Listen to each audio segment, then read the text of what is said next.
Is anyone out there? This is Kai, broadcasting on all frequencies from the Galileo 3 station, orbiting Jupiter. I believe I am the last human being in the Sol system. If you can hear this, it means you made it. It means our long journey wasn't in vain, and it means I'm truly alone. A century has passed since the Great Exodus. One by one, the colossal arc ships ignited their fusion drives and leaped into the interstellar dark, carrying the last remnants of our species toward Proxima Centauri b. They left me behind, not out of cruelty, but necessity. My genetic code was incompatible with the final gene therapy sequence, the one designed to let us sleep for the 1,000-year journey. So I volunteered to stay, to be the keeper of our cradle, the final guardian of Earth's memory. From my perch here, Jupiter is a magnificent, terrible god. Its swirling storms of amber and cream are a constant reminder of the raw power of the universe. The great red spot looks like an unblinking eye, watching me. Sometimes I imagine it's the eye of humanity, looking back at what we left behind. This gas giant was our last staging ground, the final port of call before the stars. Now, it's my silent companion, my only companion. My days are spent in a routine of maintenance and memory. I pilot my small scout ship, the Echo, on pilgrimages across our abandoned solar system. My first stop is always Mars. The crimson dust still holds the footprints of the first colonists.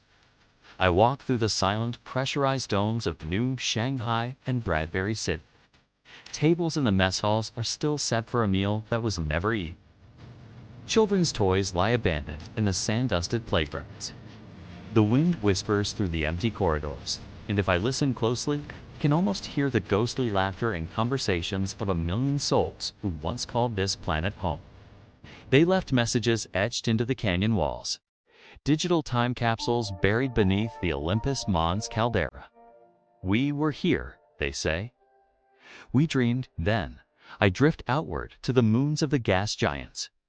Europa's ice-crusted surface is scarred with the deep drills of our geothermal outposts.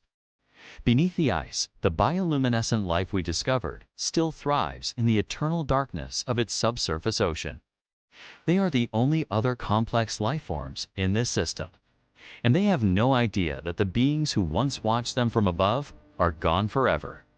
On Titan, the methane rivers of the Kraken Mare flow sluggishly under a thick orange haze.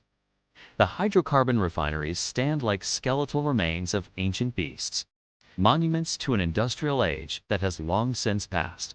The silence here is different. It's thick, heavy, suffocating. Orbiting Earth is the hardest journey. From a distance, she is still the most beautiful thing I've ever seen. The pale blue dot. But get closer, and the scars are visible. The orbital stations hang like derelict chandeliers, their solar panels shattered, their interiors exposed to the vacuum. I've docked with a few. Inside, personal terminals flicker with final messages to loved ones already on the arcs. I'll see you on the other side. Tell our children I love them. Don't forget the sunrise. Humanity didn't flee because we failed. We fled because we succeeded. We mastered gene therapy, extended our lifespans, and unlocked the secrets of fusion travel. But our sun was changing, becoming more volatile. And then came the rogue planetoid, a system killer drifting from the Oort cloud. Its trajectory, a cosmic death sentence for the inner planets. We had to leave. The exodus wasn't a retreat, it was an ascension. A painful, heartbreaking, necessary evolution. My own body is a testament to our ingenuity. The early gen therapy I received keeps me alive, repairing cellular decay, holding back the ravages of time and radiation. But it's a lonely immortality. I spend my nights in the observatory tracking the asteroids that still threaten our abandoned worlds, nudging them off course with gravitational tractors. I am the shepherd of a flock that has already flown. I've collected the echoes, the fragments of our history.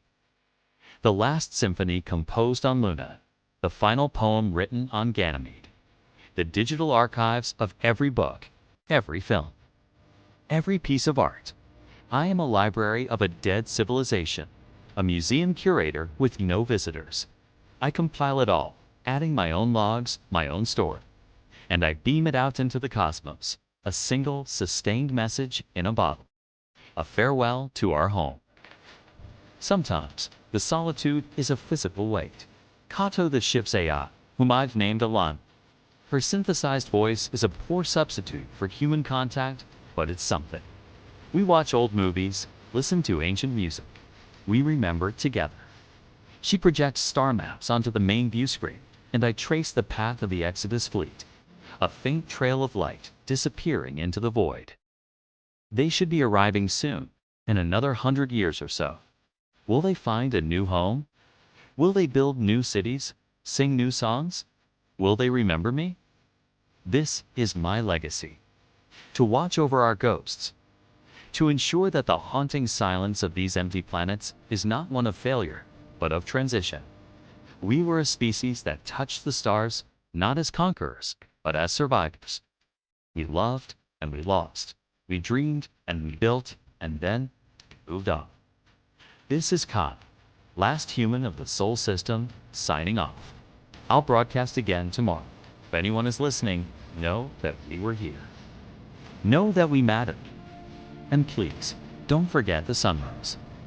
Thanks for listening.